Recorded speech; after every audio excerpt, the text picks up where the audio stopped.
با درود به شما عزیزان و آرزوی سلامتی برای تک تک شما و اینکه وقتی عزیزی رو از دست میدیم و کتابچه زندگی او بسته میشه، برای بازماندگانش، برای طرفدارانش، مخصوصا انسانی مثل فرامرز عزیز، کتاب تازه‌ای باز میشه از دوستان و یاران و هموطنانش. او رو بیشتر میشناسن، بیشتر زیر ذره‌بین میبرن و تاریخچه زندگی او رو مرور میکنند و کارهایی که کرده رو دوباره در ذهن خودشون مرور میکنن و میفهمن او چه میراثی از خودش به جای گذاشته. فرامرز عزیز ما رهروی بود که آهسته ولی پیوسته مسیر و هدف خودش رو طی کرد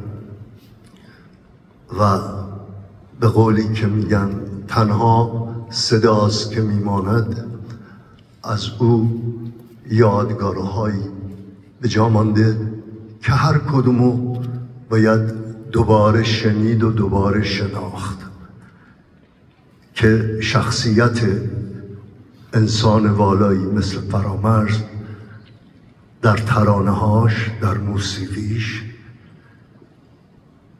در آهنگسازیش کاملا شنیده میشه و خونده میشه.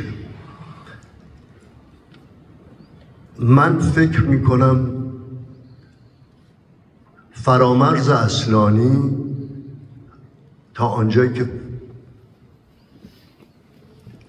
اعتقاد به این حرفم دارم، تنها هنرمند، تنها خواننده‌ای بود که هم آهنگ می ساخت، هم شعر می سرود، هم می خواند، می نوشت و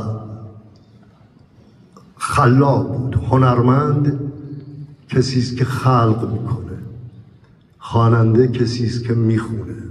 فرامرز خالق آثار خودش بود و از خودش آثاری رو به جای گذاشته که به نظر من هر کدوم یک تابلوی نقاشیه. هر کدوم اگر به صورت شعر اگر نوشته بشه میبینید این انسان والا تابلو کشیده با اشعارش، با کلامش. و من از او بسیار یاد گرفتم، بسیار آموختم. سال 1353، یعنی دقیقاً 50 سال پیش، یک همزمان از یک کمپانی ما هر کدوممون آلبومی رو منتشر کردیم که دل مشغولی ها کار فرامرز عزیزمون بود که این آهنگ ها هنوز در دل مردمه، هنوز زمزمه میشه، هنوز شنیده میشه. من هم یکی از طرفداران این بزرگ مرد بودم، شنونده کارهاش بودم و این گذشت تا حضوری با همدیگه آشنا شدیم. در 2011 من ازش درخواست کردم، خواهش کردم لطف کرد آمد منزل من تا یک طرح برنامه‌ای بریزیم که در کنار هم باشیم و یک سری برنامه‌ها رو با هم اجرا کنیم. اولین حرفی که این بزرگ مرد به من گفت برام خیلی جذابیت داشت که گفت داریوش اگر عشق باشه من هستم، اگر غیر این باشه من حساب نکن. و خوشبختانه همکاری من و فرامرز عزیز مدت‌ها طول کشید، تقریبا 2 سال با هم همکاری کردیم، با هم سفر کردیم، همدیگر رو بیشتر شناختیم، از هم بیشتر شنیدیم، روی صحنه با هم بودیم، آهنگ‌های مشترکی رو با هم اجرا کردیم و جایگاه زیبایی در وجود و قلب من این انسان والا به جا گذاشت که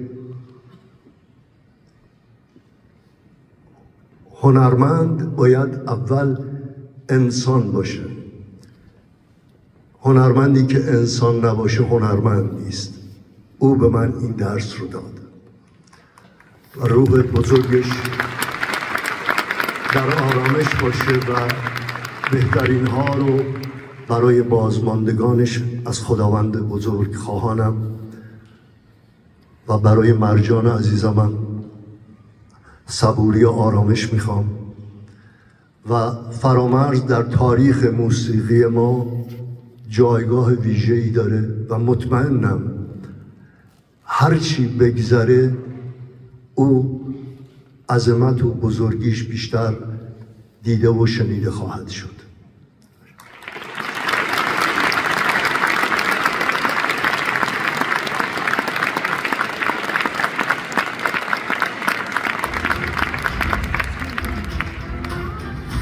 همبستگی یکی از زیباترین واژه هاست.